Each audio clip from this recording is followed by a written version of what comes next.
আসসালামু আলাইকুম। বলুন এসব কিসের লাড্ডু? এগুলোকে বলে মতিচুরের লাড্ডু। আজকে বিকালের নাস্তা আমার এটা। বিকালের নাস্তায় মতিচুরের লাড্ডু। কালারগুলো খুব সুন্দর। দেখেন কি সুন্দর কালার করেছে এবং খেতেও বোধহয় খুব টেস্টি হবে। এখনো খেয়ে দেখিনি। আমাকে দিয়েছে শাহিনা আমার বিকালের নাস্তার জন্য। তো আমি একটা খেয়ে দেখি কেমন।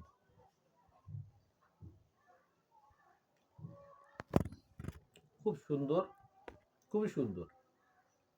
এতে যে ফ্লেভারটা দিয়েছে খুব ভালো এবং ভিতরে দানাগুলো খুবই সুন্দর, মানে খুবই টেস্টি। খুব সুন্দর, খুব টেস্টি। আর এটা বাড়িতে বানিয়েছে। বাড়িতে বানিয়েছে আমার বিকালে নাস্তা খুব টেস্টি, খুব, মানে আমি আপনাকে না খেলে আপনি বুঝতে পারবেন না যে এটা কত স্বাদ হয়েছে। তারপরে মন জুড়ানো, উফ।